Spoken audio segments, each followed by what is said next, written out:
Lagi bang kulang ang sahod mo? Ang hirap mag-ipon pag ganyan. Paano na ang mga pangarap mo? Ipapakita ko sa'yo kung paano ko naabot ang mga pangarap ko.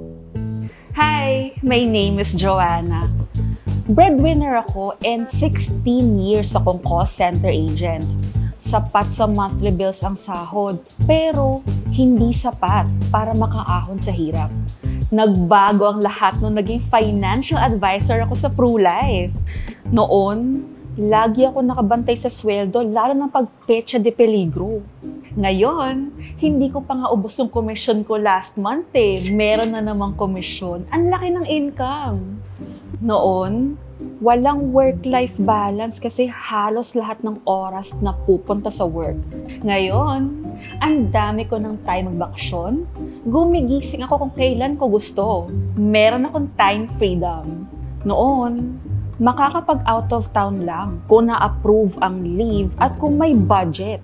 Ngayon, anytime pwede mag-out of town at magbakasyon kasi marami ng time at budget.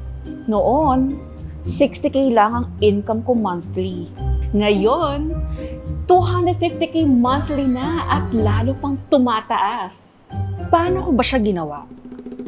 Una, inalam ko yung mga goals ko sa buhay.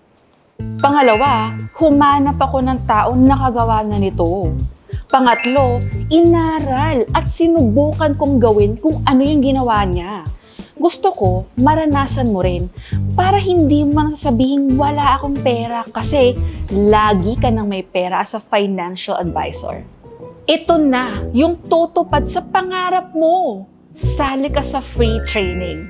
Message mo ako sa page ko with the word training.